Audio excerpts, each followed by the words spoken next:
Hello, നമ്മുടെ wait ലോസിന് ഒരുപാട് നമ്മളെ ഹെൽപ്പ് ചെയ്യുന്ന ഒരു സംഭവമാണ് കേട്ടോ ഇതെന്ന് പറയുന്നത്.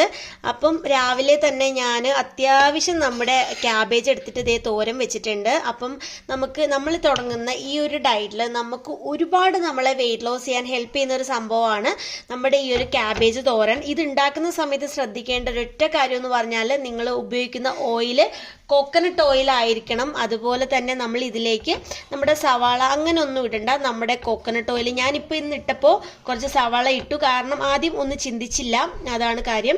കാരണം നമ്മൾ യൂസ് ചെയ്യുന്ന സമയത്ത് നമ്മൾ വെറും നമ്മുടെ ക്യാബേജും അതുപോലെ ഒരു പച്ചമുളകും അരിയുക, അതുപോലെ ഇച്ചിരി കടുതാളിച്ചിട്ട് നമ്മുടെ കോക്കനട്ട് ഓയിൽ തന്നെ കടുതാളിച്ചിട്ട് ഞാൻ ഇതുപോലെ ക്യാബേജ് തോരൻ വെച്ചിട്ടുണ്ട് കേട്ടോ.